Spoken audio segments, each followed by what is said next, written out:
This is the United States Energy Association Power Sector Podcast. I'm Herman K. Trabish. I've covered the power sector since 2006, and I currently report for Utility Dive.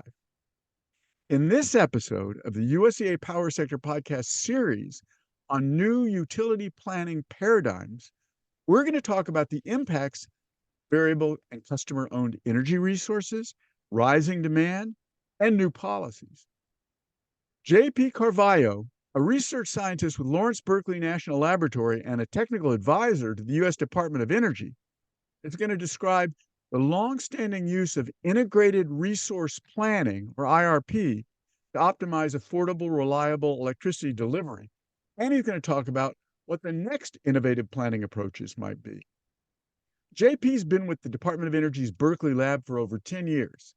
He also did research with UC Berkeley's Renewable and Appropriate Energy Laboratory on energy systems in Chile, Bhutan, and India, worked with the Inter-American Development Bank, and was an engineer with South American energy companies. JP, traditional planning is faced with a range of new factors, including growing load, variable supply and demand, and extreme weather events. Are these new factors exposing limits or causing changes in traditional planning processes? Hey, Herman. Really glad to be here. Let me see, this question is interesting because in some ways, planning processes are exactly designed to address growing load, variable supply and demand, and handle the variability of weather events. Ah, On the other side, the way load is growing, the types of weather events we're getting, and I wouldn't say variability, but certainly the uncertainty that is now visible in bulk power systems are outside of what traditional planning processes have addressed. And that is bringing mm, up not exactly pressure on the process, but pressure on the tools and data and analytics that we use to feed into the process.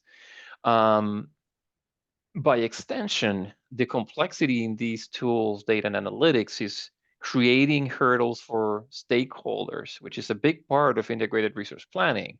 It's the fact that is a public process where many stakeholders are able to peek into the utility process to understand why certain decisions are being made and what justifies certain investments.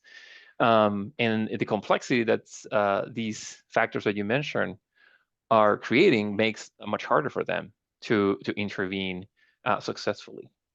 Some examples of concrete aspects methodologically that are affecting traditional planning processes is that load forecast has been usually that's never been a relatively a simple effort, but it was much more constrained in terms of the possible outcomes of the load forecast. So if you got it wrong, you maybe were wrong by a 1% level of load growth. You could use even historical data to more or less predict reasonably well what was going to happen in the near and medium term. And then you would use the scenario-based analysis feature of IRP to understand possible outcomes in the longer term. Right now, load is growing from types of end users that have not existed in the system before, following adoption patterns that are uncertain, that are really hard to predict, operating in ways that we have no data to support with and to model, and growing at speeds that make our idea of scenarios being a more long-term thing, something that has to happen in the next few years, or even less than that. And so all these shrinks and changes the way we have used scenarios, the way we have tried to predict load, the way we have handled our load forecasting errors, the way our investments connect with load needs. And so all of these are within, again, the process being more or less the same.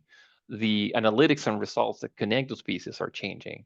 Another example is extreme weather events, where we traditionally could get away with some simplified planning and reserve margins, a certain buffer that the utility would have on its capacity. So it made sure that when something went wrong, there is something there that can fill in.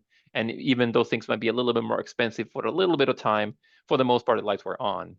Right now, the types of events are so happening in such a coordinated way across such vast expanses that we need much more sophisticated reliability models that run on their own with a vast array of data, whose outcomes now have to be fed in ways that we did not usually have to into our capacity expansion models to understand what is really my capacity expansion decision to meet this new reliability challenge that is happening that I've never witnessed before. Interesting. JP, you've been there are innovations that are addressing the problems that you just described. But before we get to those innovations, I want to talk a little bit more about what you call the integrated resource planning uh, process, or IRP. It's been a major form of utility planning for, I think, 4 decades or so. Could you talk a little bit more about how an IRP is done, and especially you mentioned long term? What are the time frames that an IRP addresses? And it sounds like you don't think the basic IRP can continue to meet the new challenges, uh, but is all that data analysis that you described capable of being advanced to so that we don't have to introduce anything more than a better IRP? Let's start with, I know I asked a lot of questions there. How are IRPs done and what's the time frame? That's a great question. So let's see, and I hope that at the end of this answer, I will get at this distinction that I'm making and why I think the IRP as a process remains very valid, but pieces of the machine have to be changed and adjusted to continue being a successful, efficient regulatory tool. So Interesting. IRP, it's a both a technical and an sort of institutional regulatory effort to ensure that a utility is meeting load with the set of resources that minimize the cost for customers and essentially hold the promise to keep rates at a lowest possible while meeting load needs for an upcoming horizon and meeting several targets and constraints for prescribed levels of reliability, for example, that we want in the system, and other environmental, for example, targets that certain jurisdictions may have set. IRPs are usually developed over a 10 to 20 year horizon. That's the look ahead period that they include. It has been changing over time, and we have seen over the 50 years that IRP has been, a regulatory tool, slow increasing of the timeframes.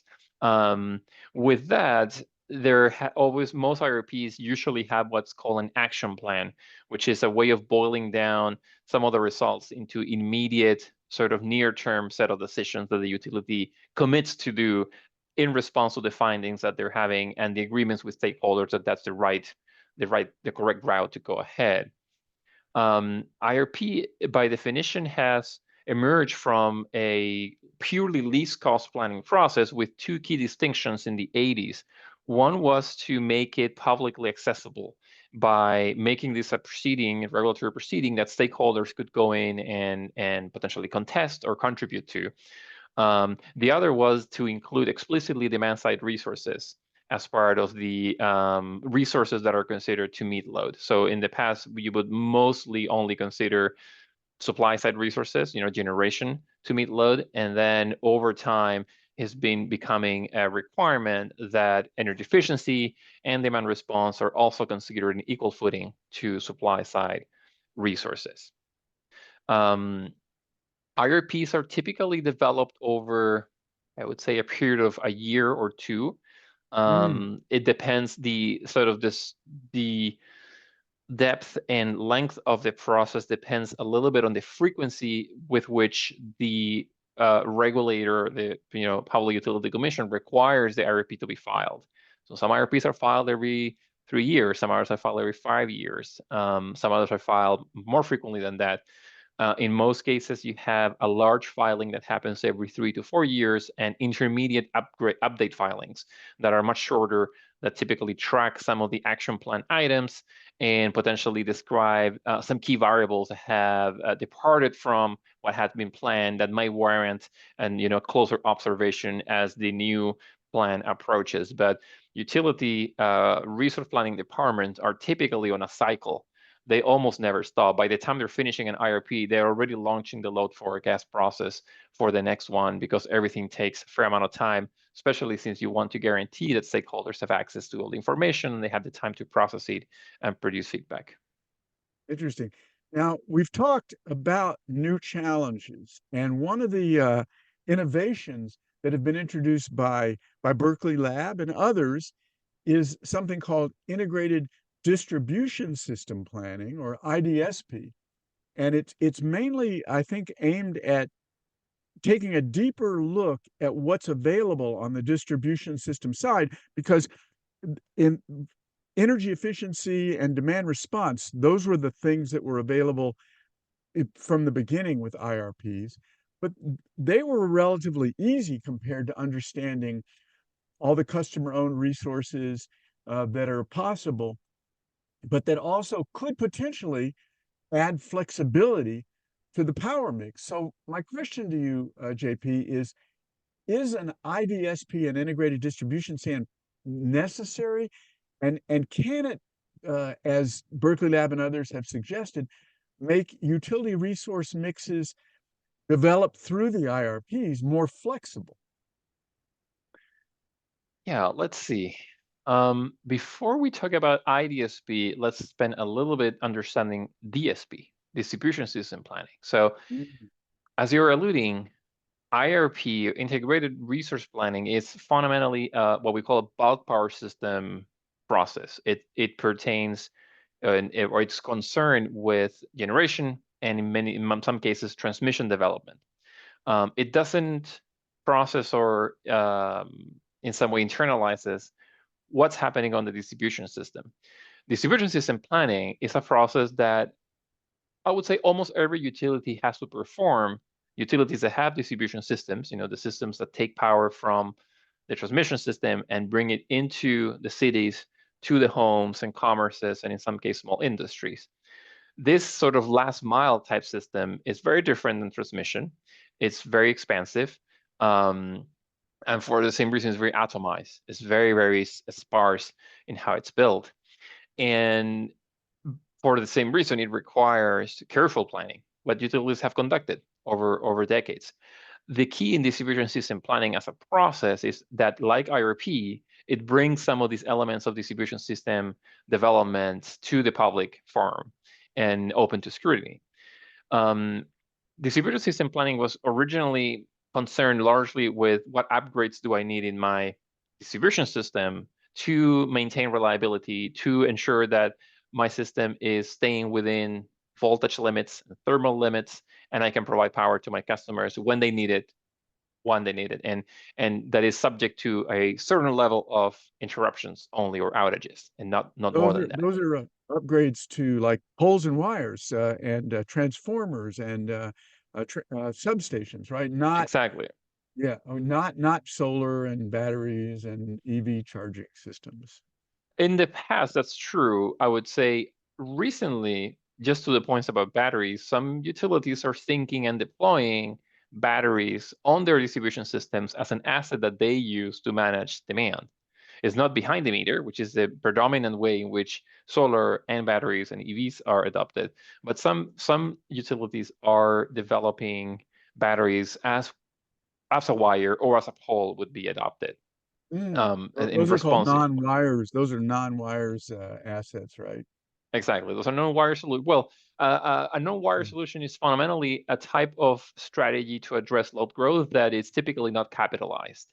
In general, the battery, even though it's not a wire per se, can be capitalized. So it stands right there in between if you would consider it non-wires or not, because utilities generally don't have a whole lot of incentive to deploy a non-wire solution that defers or avoids capacity, because they shoot their own feet. I mean, they earn money by capitalizing assets. And they can do exactly that with a battery, which is a very flexible, useful asset to have in a distribution system, as is proving all along.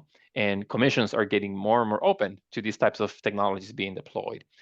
Going back to distribution system planning and why the I shows up is that there are a number of different, well, I'm going to put quotes even if you folks can't see me, planning processes in distribution systems that have been historically somehow unrelated. There is, for example, the pure sort of least cost planning process that's needed for these decisions about uh, assets in the distribution system that have to be upgraded or replaced. There are aging infrastructure replacement plans that mostly address infrastructure that's out of age and might not be a load growth need. It's just that it's too old.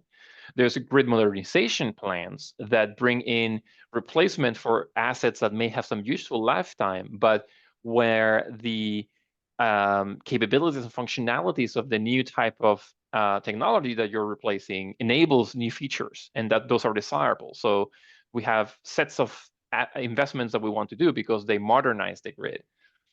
We have hosting capacity calculation. So hosting capacity is this ability or this metric we use in distribution systems to understand how much behind the meter solar batteries and electric vehicles, among others, I can adopt before I have to expand and incur in expensive expansions of the system. So hosting capacity is another type of planning process that is performed by utilities and in many cases made public, so developers and customers can see where they could deploy those behind the meter assets. There are interconnection studies that are performed that also include a planning element to them. So as you see, there are all these different processes that are occurring in the distribution system, all of which are using or should use relatively similar data, could benefit from using similar assumptions, but not necessarily do so. And that's where the I comes from. The integration comes at bridging together the different pieces of analysis that are performed traditionally or in emerging, these types of emerging utilities that over time with these new technologies have had to add layers and layers to their planning process to address them. An IDSP seeks to bring everything together as a whole in a comprehensive and consistent planning process that's much more efficient, and then guarantees that the solutions that are being adopted do benefit customers the most and bring the most value out of those technologies. That brings us to my last question. Unfortunately, we don't have a whole lot of time left, JP. So, as briefly as it's comfortable for you to do this, could you respond to this question? A newer concept that has been introduced by E3 and EPRI and some other folks, integrated system planning. It seems to be a holistic concept that that uses that data that you were just talking about to assess an all of the above planning process. Um, what do you think of that idea of bringing it all together in an even more integrated, holistic way? Is that a next step for planning? Is it an ultimate step for planning? What do you think? Yeah, that's a great question. Let me see if I can address that in succinctly.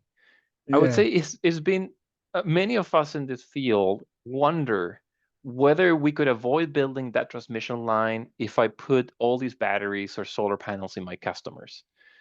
Very valid hypothetical question, because we know that if I put solar panels and batteries on customers, I don't need that flow to come from the supply side. I can serve it locally. And that suggests, well, maybe that transmission line that's getting so hard to build and so expensive to build might actually be entirely avoided. Or perhaps we require much reduced capacity, and I can use maybe a grid enhancing technology to address that and not necessarily build an entire new line. So this idea of assessing the trade-offs between what happens deep in the distribution system all the way up to the transmission and generation system has been a desire for some time. And now with new data and models, we're able to start tackling this. We have explored this in different ways. I in the past have called it in two different ways: sequential planning or comprehensive planning.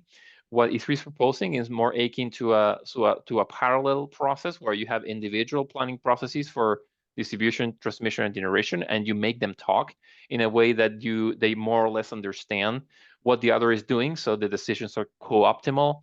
The ultimate goal potentially could be to have a larger model that can put everything in, although that model would only be useful for utilities that are vertically integrated, that do have the prerogative to make calls on both distribution, transmission, and generation, less so on places in the country where there are independent system operators, where the distribution utilities do their own thing and the generation and transmission are happening in a different setting, but the aspiration remains the same. And FERC Order 2222 was aiming to go in that direction, aiming to tell ISOs, I need you to look at these distributed resources or virtual power plants and consider them in your planning, so we are at least aspiring to get to that level of integration. And I think as we add the volumes that we're adding on distributed energy resources, as we consider the ways in which we can manage electric vehicle charging or heat pump operation that bring flexibility to the system, we can reap the most benefits out of that if we have these whole value chain approach. That was extremely well said. Thank you so much. I have nothing to add to that. We're going through an energy transition, and now we have a vision, thanks to JP, of where we could go with it. Thank you so much. My guest has been Berkeley Lab and Department of Energy research scientist JP Carvallo. He's provided some valuable insights into how the traditional utility integrated resource planning process works and how emerging and aspirational planning innovations may supplement and strengthen traditional planning. As always, I also want to thank our listeners for taking the time to check out the USEA Power Sector Podcast. Don't forget to subscribe, like, and share with everybody you know our quest for energy transition solutions.